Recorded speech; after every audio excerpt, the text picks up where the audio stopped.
Hi friend. I wanted to take a minute and introduce myself. So hey, I'm Amanda, and tell you a little bit about the whole idea behind this series and a little bit about me. So again, I'm Amanda, hey, and we are going to be talking about murders and manicures. Pretty much, I'm gonna sit here and do my nails and talk to you about murder.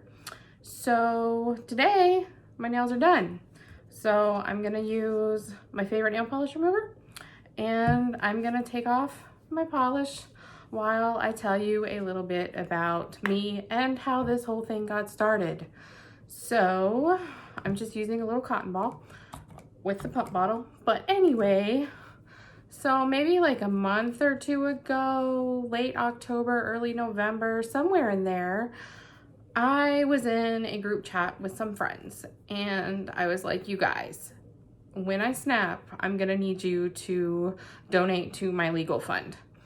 And one of my friends was all, so friend two, wanna do podcast? And friend two was all, hell yeah, murder and manicures. And then friend one was all, holy shit, Amanda, did she just find your new YouTube channel? And I was all, holy shit, maybe. So they gassed me up and here we are. Thanks, you guys. You guys are awesome and you're my favorite. So anyway, a little bit about me. I'm married, have a son. Boy, mom, yay, but he's like 20, so it's not, it's not really a thing anymore. He still lives at home because pandemic kind of interrupted his life plans, but you know, whatever happens. 2020 was not super great to anybody. But anyway, so way back in the day, I grew up in a beauty shop. And because my mom was a hairdresser, so like I was always at the shop.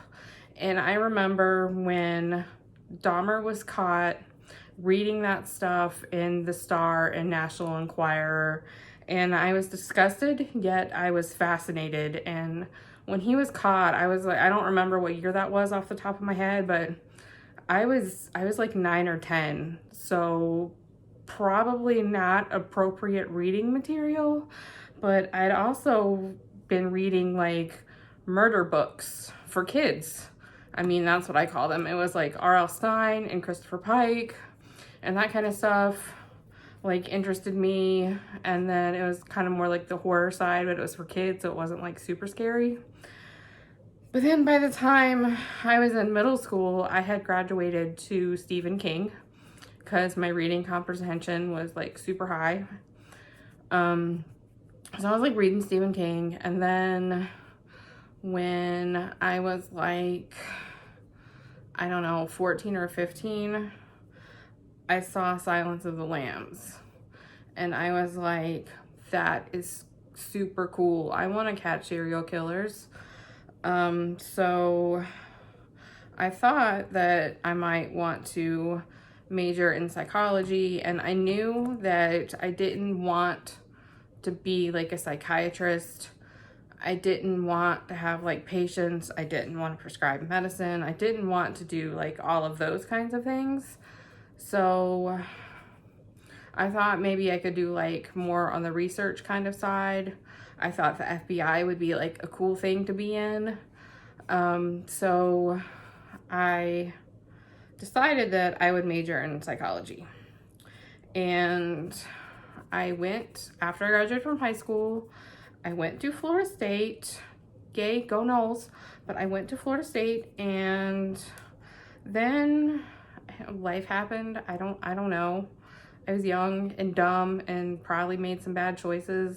I don't know, stuff happens. So I ended up coming home from school, and then, well, it was Christmas break of my sophomore year, and I did not tell my family that I was no longer enrolled at Florida State. So after Christmas break, I went back up to Tallahassee. I got an apartment with a boyfriend that I had not had for a very long time. And then more bad choices. And yeah, I got pregnant. Whatever. So then more life happened, and I ended up staying with my parents for a couple of years, had my son, yay him. He's awesome. But so I had him, and then I knew that I didn't want to live at home forever. I knew a lot of other like young moms and like teen moms, and I mean, they did, and that was fine for them, but that's not what I wanted, because my mom and I get along so much better when we don't live together. I'm sure some of you can relate. So I was trying to figure out my life, and I was going to community college at the time, but because I had done so badly at FSU, because, you know, bad choices, I could not graduate until my GPA was above a certain number. So I took a lot of classes, and I was still trying to figure things out, and I was still like super interested in like psychology and that kind of thing. So when I graduated from community college, I applied to FSU, and they were like, friend, you have to have a minimum GPA to be a psychology major, and you ain't got it. So I was like, well, crap, what do I do now? So I kind of looked at other majors, and I picked criminology, because that was also interesting. And I was like, well, it's fine. I can just switch majors after I get my GPA up, and it'll be fine. But in the meantime, I had graduated from the community college after this fall semester. So it was like December of whatever year that was. I can't remember. December of 2002, I think. So I was like, okay, cool. I will, you know, do something. I wasn't going to FSU again until fall of 2003. So I was like, well, what do I do in the meantime? So I took some classes at my local campus of UCF, University of Central Florida. They had a local campus to where I was. So I took a couple of classes there. Like I went spring of 2003 and that summer term. And they had some really cool classes. Like I took some criminology classes because that was going to be my major, and I knew that the classes would transfer. But they had some really cool electives. One of them was forensic psychology. So I learned all kinds of stuff about, you know, psychology in the criminal justice system, because insanity is not a medical term, friend. Insanity is like a legal thing. So there's that. And then I also took an elective that was like serial murder. Pretty much you just learned about a bunch of serial killers and took tests. And of course I got an A, because I mean, hello. So there's that. And then and before, I kind of got ahead of myself there, but when I first went to FSU, like right out of high school the first time, I took intro to criminology, because a lot of psychology majors did. It was like a thing, and it was an elective. So I took it, and I remember the grad student being like, so how many people have seen Silence of the Lambs? And you know, whatever. And how many people want to be a profiler? Yeah, no. Apparently that is very, very specialized. And there was like, at the time, like, I don't know, like 4. It was in 99. I don't really know how many there were, but he was like, haha, never gonna happen. So yay to be a dream killer, Mr. Grad Student. I have no idea what your name was.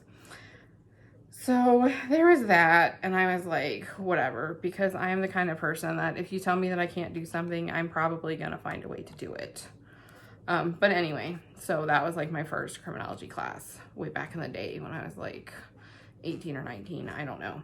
So anyway, fast forward back to 2003, and I start at FSU, and my major is criminology, and I take all kinds of classes, you know, for a criminology major. There's police problems and practices, there is courts, there is like a corrections class. There's all kinds of stuff that you take when you want to have a degree in criminology. And I also did an internship, because what had happened was I had my son, he was like 3 when we moved back to Tallahassee, and we lived in student housing because it was super, super cheap. And FSU had an option where if you were a non-traditional student, like you were old or you had a family or whatever, you could live in the student housing, and it was very, very, very cheap.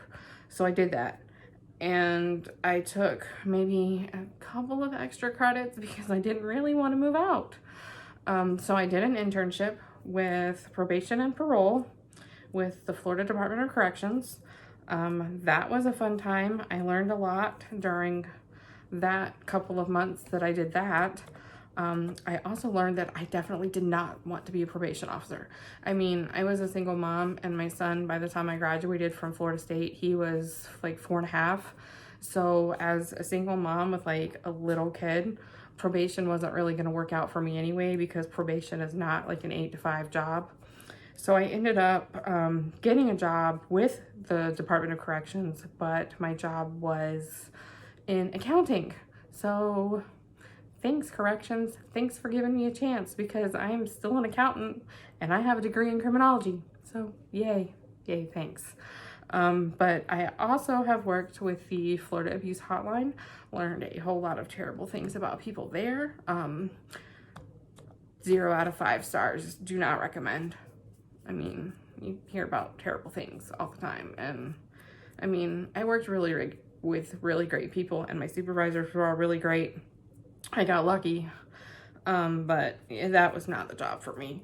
But anyway, so that is basically my life story and why I think I'm qualified to talk to you about murder, because I got opinions and I got a degree in criminology and I've read a whole bunch of books. I did have some sitting right here. I don't know where they went, because I also met, like, I did not practice internet safety back in the day, and I met some really great people on this one message board that was oddly for the show on ABC, The View, only back in the late 90s. It was like new, and it was better than it is now. Like, I was like 18 and hanging out with like these middle-aged women that watched The View on, like, we were on message boards and stuff, but they knew that I had an interest in the whole criminology thing. So one of them, her husband was a professor of criminology at some school in the Midwest, I don't remember, and she gave me some really good advice about some stuff. And then another lady sent me some books by John Douglas. He and his team basically started the behavioral science unit and profiling with the FBI, like back in the 70s. So I read those books and I was still super interested.